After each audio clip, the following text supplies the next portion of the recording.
Morning everybody, Decon Pete here. I just wanted to run through some little hints and tips with regards to steam sterilisers and have a look at what sort of tests we should be running on those autoclaves on a daily basis. So if we have a look at non-vac autoclaves for starters, so non-vac autoclaves we should be running ideally an automatic control test, which will be the first test of the day. This will be using a class 6 indicator or a TST strip. That TST strip should then be kept in a logbook for a minimum of 2 years. If we look at vacuum autoclaves and S-class autoclaves, then we should be running first cycle of the day a steam penetration test using a helix device. This will normally be run, your autoclave will have a cycle called a Bowie Dick, or it'll be relative to a number. You should run the test on that cycle.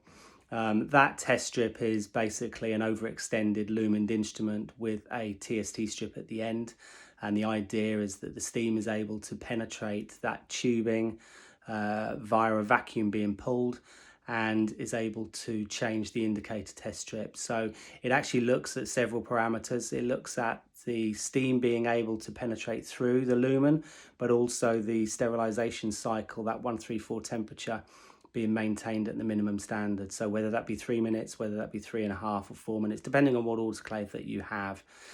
At the end of the day, it's important that the internal water chambers are drained of all water.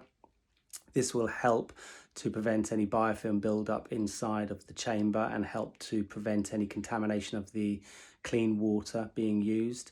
There is a risk that the water or the autoclave will come up with a poor quality water message the very next day because the water quality would change. So it is important that that water is drained at the end of the day.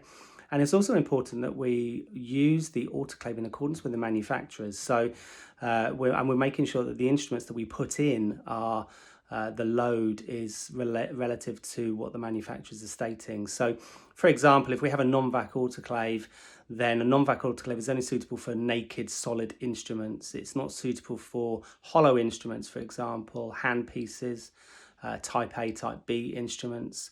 It's not sort of effective for air retentive instruments, so forceps, tweezers, scissors. So really a non-vac autoclave is only suitable for a solid instrument, something like a flat plastic or a scaler or something along those lines. With vacuum autoclaves, they are suitable for any type of instrument, hence they are the preferred method, but also more importantly, the individual instrument will actually state what the sterilisation cycle should look like. So if you refer to the user manual for the handpieces, for example, they will state sterilisation through a Class B autoclave. So it is important to always follow the manufacturer's guidance and also follow the manufacturer's guidance with regards to the daily and so on tests that need to be run.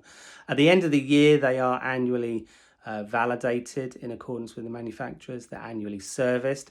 And every 14 months, a PVI, a pressure vessel inspection, should be carried out on the autoclave as well. And this will be done by an independent engineer, or some insurance companies do it as well. So I hope that helps. Drop me a line, visit the website, drop me an email via the website if you need to. My contact details are on there if you do have any further questions, but give me a bell, and hopefully you found that useful. Stay safe everyone, and take care. Thanks, bye.